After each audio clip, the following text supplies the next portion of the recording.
নমস্কার বন্ধুরা, তোমরা সবাই কেমন আছো? আশা করি সকলে খুবই ভালো আছো।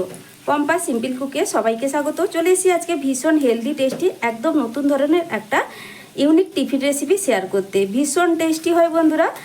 রেসিপিটা সম্পূর্ণ দেখার অনুরোধ রইল একটা লাইক দিয়ে। তাহলে চলো বন্ধুরা, কথা না বাড়িয়ে রেসিপিটা শুরু করছি। সবার প্রথমে এখানে নিয়েছি একটা বড় পাত্রের মধ্যে দুটো মিডিয়াম সাইজের সেদ্ধ আলু। আলুটাকে একটা ম্যাশারের সাহায্যে ম্যাশ করে নেব। তোমরা চাইলে এটাকে গ্রেটার দিয়েও গ্রেট করে নিতে পারো। খুব ভালোভাবেই বন্ধুরা এখানে আলুটাকে ম্যাশ করে নিতে হবে প্রথমে।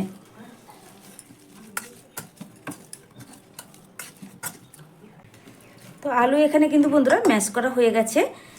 এবার আমি এখানে আলুর মধ্যে দিয়ে দিচ্ছি একটা মিডিয়াম সাইজের বাটির মাপ ধরে 1 বাটি ময়দা, স্বাদ মতো লবণ, আর দিয়ে দিচ্ছি এখানে সামান্য একটু গোলমরিচের গুঁড়ো, চা চামচের 4 ভাগের 1 ভাগ। খুব বেশি দেওয়ার প্রয়োজন নেই। এবার হাত দিয়ে সব কিছু খুব ভালোভাবে মিশিয়ে নিতে হবে।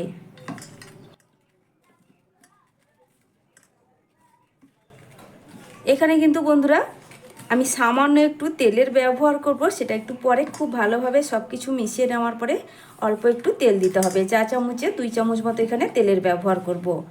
আর এখানে কোনো রকম কিন্তু আমি জলের ব্যবহার করব না, শুধু কিন্তু আলু দিয়েই এই ময়দাটা মেখে নেওয়া হয়ে যাবে।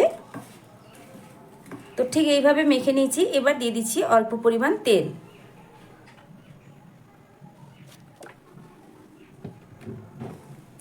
তো দেখো বন্ধুরা, চা চামচে 2 চামচ পরিমাণ কিন্তু এখানে তেলের ব্যবহার করলাম। চাইলে এর থেকেও কিন্তু কম তেলটা ব্যবহার করতে পারো, তবে অল্প হলেও তেল একটু দিতে হবে, তাহলে রেসিপিটা কিন্তু খুব সুন্দর হবে, খেতে ভালো লাগবে। আবারও ভালো করে তেলটা দেওয়ার পর একটু ঠেসে ঠেসে মেখে নিচ্ছি। আমার চ্যানেলে নতুন বন্ধু পুরনো বন্ধু সবাইকে স্বাগত। তোমাদের জন্য অনেকটা ভালোবাসা বন্ধুরা। তোমরাও আমাকে ভালোবাসা দিয়ে পাশে থেকো। আর আজকে তোমাদের সঙ্গে ভীষণ টেস্টি হেলদি একটা রেসিপি শেয়ার করছি, যেটা বানাতে বন্ধুরা খুবই সহজ। হাতের কাছে থাকা মাত্র কয়েকটা উপকরণ দিয়ে ঝটপট তৈরি করা হয়ে যাবে। আর এটা সত্যি বলতে ভীষণ ভালো লাগে। বাচ্চা বড় সবাই কিন্তু ভীষণ খুশি হবে এরকম একটা রেসিপি থাকলে। তোমরা এটা স্কুল অফিসের টিফিন, সকালের জলখাবার, সন্ধ্যের হালকা ফুলকা খিদা, এই রেসিপিটা কিন্তু বানিয়ে দেখতে পারো। তো এখানে বলে রাখি, আমি এখানে ময়দা দিয়ে রেসিপিটা বানিয়ে নিচ্ছি। তোমরা যদি চাও এখানে আটা ময়দা মিশিয়েও রেসিপিটা বানাতে পারো। সম পরিমাণ আটা ময়দা নিয়ে নিবে। আর এখানে শুধুমাত্র আটা দিয়ে কিন্তু রেসিপিটা বানাতে যাবে না, তাহলে রেসিপিটা অতটাও কিন্তু খেতে ভালো লাগে না। তো একদম কিন্তু বন্ধুরা দেখো এখানে ডোটা আমার তৈরি হয়ে গেছে। এবার ঢাকা দিয়ে এটাকে এক সাইডে সরিয়ে রাখছি।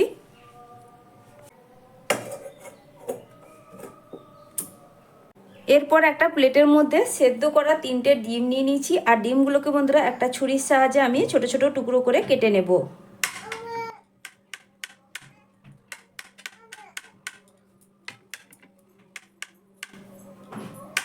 তো ঠিক এইভাবে ছোট ছোট করে কিন্তু বন্ধুরা দেখো ডিমগুলোকে কেটে নিচ্ছি।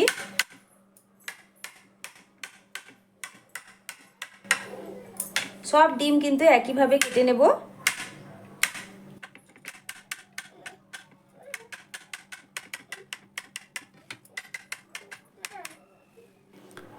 তো সব ডিম আমার এখানে কেটে নেওয়া হয়ে গেছে। আর আমি কিন্তু এই টিফিনের জন্য একটা পুর রেডি করছি বা স্টাফিং রেডি করছি। তো এরপরে কয়েকটা মশলা দিয়ে দেবো এর মধ্যে। এবার দিয়ে দিচ্ছি এর মধ্যে দেখো বন্ধুরা 1 টুকরো আলু। একটা মিডিয়াম সাইজের আলুর 4 ভাগের 1 ভাগ আলু কিন্তু এখানে আমি দিয়ে দিচ্ছি। হাতের সাহায্যে একটু ম্যাশ করে এইভাবে দিয়ে দিচ্ছি। একদম কিন্তু ভালোভাবে ম্যাশ করার প্রয়োজনে একটু দেখো এইভাবে টুকরো টুকরো আলুর অংশ আছে এর মধ্যে দিয়ে দিলাম। আর আলুটা এখানে তোমরা বাদও দিতে পারো, তবে সামান্য একটু ব্যবহার করলে খেতে বেশি ভালো হয়। সামান্য একটু কুচনো পেঁয়াজ, ঝালের জন্য একটা কুচনো কাঁচা লঙ্কা। তো ঝালটা যে যেভাবে পছন্দ করো ঠিক সেই বুঝেই দিবে। বাচ্চারা খেতে চাইলে অবশ্যই কিন্তু বন্ধুরা কম করে লঙ্কা দেওয়া ভালো।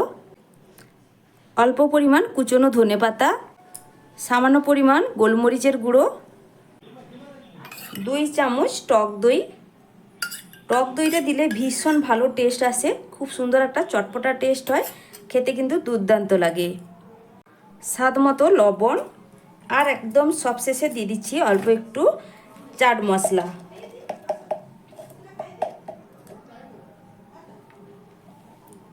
খুব ভালো করে এবার সব কিছু মিশিয়ে নেব। এখানে আর কিন্তু কিছুর প্রয়োজন নেই।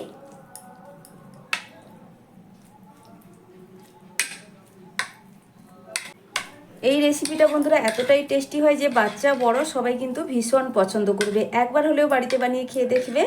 আর এই রেসিপিটা বাচ্চাদের যদি স্কুলের টিফিন বক্সে দাও কিংবা বড়দের অফিসের লাঞ্চ বক্সে, তারা কিন্তু দেখবে টিফিন বক্স খালি করেই বাড়ি ফিরবে। একদম নতুন ধরনের একটা টিফিন রেসিপি তোমাদের সঙ্গে শেয়ার করছি। তো দেখো খুব ভালোভাবে সব কিছু আমার এখানে মেশানো হয়ে গেছে। বাস এখানে স্টাফিং বা পুরটা একদম রেডি হয়ে গেল। এবার ঝটপট তোমাদেরকে বানিয়ে দেখাবো। এরপরেই ময়দার যে ডোটা ঢাকা দিয়ে রেখেছিলাম, ঢাকনা সরিয়ে নিয়ে এখান থেকে আমি কিন্তু এবার লেচি কেটে নেব। তার আগে আবারও হাত দিয়ে ভালো করে একটু ঠেসে নিচ্ছি।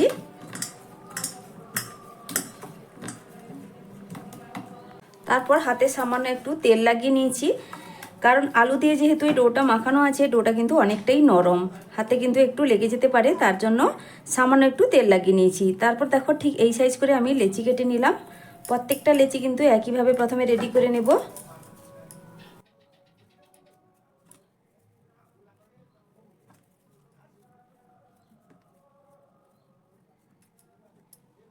এবার ঝটপট তোমাদেরকে বানিয়ে দেখাবো। তো প্রথমে একটা লেচি নিয়ে নিলাম, তারপর এটাকে দেখো আমি একটা বাটির শেপ দিয়ে দিচ্ছি। ঠিক এইভাবে করে একটা বাটির শেপ প্রথমে দিয়ে দিতে হবে। আর এটা খুব বেশি পাতলা করে কিন্তু এটা বানাবো না, একটু মোটা রেখে এগুলোকে বানিয়ে নিতে হবে। তো দেখো বন্ধুরা ঠিক এইভাবে মোটা করে একটু আমি বাটির শেপ দিয়ে দিলাম। এবার আমি যে পুরটা রেডি করে রেখেছি, ডিমের পুরটা, এবার এটা কিন্তু কিছুটা পরিমাণ এর মধ্যে দিয়ে দেব। আমার চ্যানেলে নতুন বন্ধু হয়ে থাকলে আমার রেসিপিটা সম্পূর্ণ দেখার পর ভালো লাগলে অবশ্যই একটা সুন্দর মতামতের মাধ্যমে জানাবে বন্ধুরা। আর তোমরা আমার চ্যানেলটা একটু ঘুরেও দেখতে পারো। আমার চ্যানেলে তোমরা পেয়ে যাবে নিত্য নতুন সহজ সহজ হাতের কাছে থাকা উপকরণ দিয়ে আমি প্রায় সময় টিফিন রেসিপিগুলো শেয়ার করে থাকি। আর রেসিপিগুলো দেখার পর ভালো লাগলে চ্যানেলটি সাবস্ক্রাইব করলে পাশে থাকা বেল আইকনটা প্রেস করে রাখবে। নতুন ভিডিও ছাড়ার সাথে সাথেই বন্ধুরা নোটিফিকেশান তোমাদের কাছে পৌঁছে যাবে, যেটা তোমরা সময় করে দেখে নিতে পারবে। আশা করছি রেসিপিগুলো তোমাদের পছন্দ হবে। আর আমার পুরনো বন্ধুরা যারা আমাকে এতদিন পর্যন্ত ভালোবাসা দিয়ে আমার পাশে আছে, সঙ্গে আছে, আশা করব তারা কিন্তু আমার সঙ্গে থাকবে, আমাকে এইভাবে ভালোবাসা এবং সাপোর্ট করবে। তো দেখো বন্ধুরা কথা বলতে বলতে একটা কিন্তু আমি রেডি করে নিলাম। একইভাবে আবারও একটা তোমাদেরকে আমি বানিয়ে দেখিয়ে দিচ্ছি। তো একইভাবে দেখো বাটির শেপ দিয়ে দেওয়ার পর কিছুটা পরিমাণ পুরের মধ্যে দিয়ে দেব। একটু বেশি করে ডিমের পুরটা দিতে হবে, তাহলে কিন্তু খেতে বেশি ভালো লাগবে। তো এইভাবে চামচের সাহায্যে দিয়ে একটু চাপ দিয়ে ভেতরের দিকে একটু চাপ দিচ্ছি, দিলে খুব সুন্দরভাবে পুরটা কিন্তু থাকবে, কোনোভাবে কিন্তু বেরিয়ে পড়বে না। তো দেখো ঘুরিয়ে ঘুরিয়ে এটাকে কিন্তু এর মুখটা আমি বন্ধ করে দিচ্ছি। একদম ঝটপট কিন্তু রেডি হয়ে যায়। তো আবারও একটা কথা বলতে বলতে আমার এখানে তৈরি হয়ে গেল। এইভাবে বন্ধুরা সবগুলোই তৈরি করে নেব, তারপরেই ফিরে আসছি। এখন দেখো বন্ধুরা সবগুলোই কিন্তু আমার বানানো হয়ে গেছে। এবার চলো ঝটপট এগুলোকে আমি তৈরি করে দেখাই। গ্যাসে একটা ফ্রাইং প্যান বসিয়ে দিয়েছি, আর এখানে দিয়ে দিচ্ছি 1 টেবিল চামচ রিফাইন্ড অয়েল।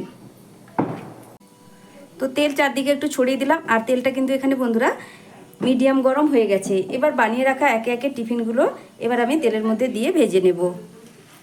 খুব বেশি কিন্তু গরম তেলে টিফিনগুলো দিলে হবে না, তাহলে কিন্তু ওপর থেকে কালার চলে আসবে, অথচ ভেতর থেকে কিন্তু সুন্দর করে ভাজা হবে না।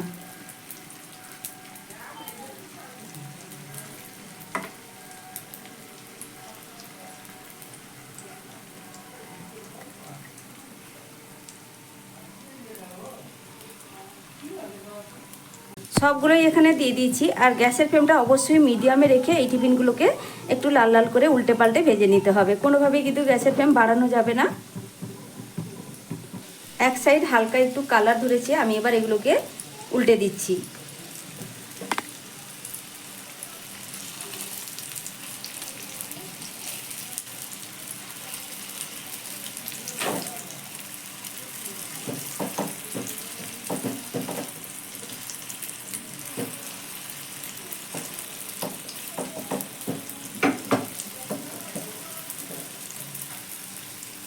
উল্টে পাল্টে এই টিফিনগুলো কিন্তু বন্ধুরা আমার দেখো লাল লাল করে ভাজা হয়ে গেছে। এর থেকে বেশি আর কালার চেঞ্জ করে ভাজার প্রয়োজন নেই। আমি এবার তোমাদের দেখাচ্ছি। দেখো খুব বেশি কিন্তু তেলের প্রয়োজন হয় না, এখানে 1 টেবিল চামচ মতো তেলের ব্যবহার করেছিলাম। টিফিনগুলো এখানে পুরোপুরি ভাজা কমপ্লিট হয়ে গেছে। আরও দেখো বন্ধুরা 1/2 টেবিল চামচ কিন্তু তেল এখানে প্যানের মধ্যে থেকে গেছে। তো এটা খুবই কম তেলের মধ্যে ভাজা হয়ে যায়। প্রথম অবস্থায় একটু কিন্তু 1 টেবিল চামচ তেল দিয়েছি, তবে সে তেলটা পুরোপুরি কিন্তু খরচ হয় না। একটা টিফিন আমি এবার তুলে নিচ্ছি। খুব কম তেলেই কিন্তু এগুলো ভাজা হয়ে যায়।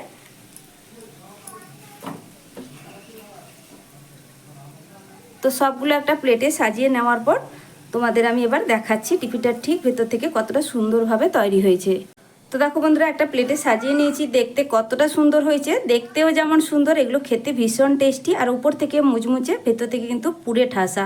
তো একটা টিফিন আমি কেটেও দেখাচ্ছি। এখন কিন্তু বন্ধুরা ভীষণ গরম। তো দেখো পুরো ডিমের পুরে ঠাসা। রেসিপিটা কেমন লাগলো আমাকে কিন্তু কমেন্ট করে জানাতে ভুলবে না। তো বন্ধুরা, আজকের মতো আসছি, ফিরে আসবো নতুন এক রেসিপি নিয়ে। আর রেসিপি ভালো লাগলে অবশ্যই চ্যানেলটিকে সাবস্ক্রাইব করে পাশে থাকা বেল আইকনটা প্রেস করে রাখবে, আর লাইক শেয়ার করবে। তো সকলে সুস্থ থেকো বন্ধুরা। আর এতক্ষণ পর্যন্ত যারা যারা আমার রেসিপিটা দেখলে তাদেরকে অসংখ্য অসংখ্য ধন্যবাদ। আর এটা খাওয়ার জন্য আলাদা করে কোনো কিছুরই প্রয়োজন হয় না, তবে তোমরা চাইলে এখানে টমেটো সস দিয়েও কিন্তু পরিবেশন করতে পারো।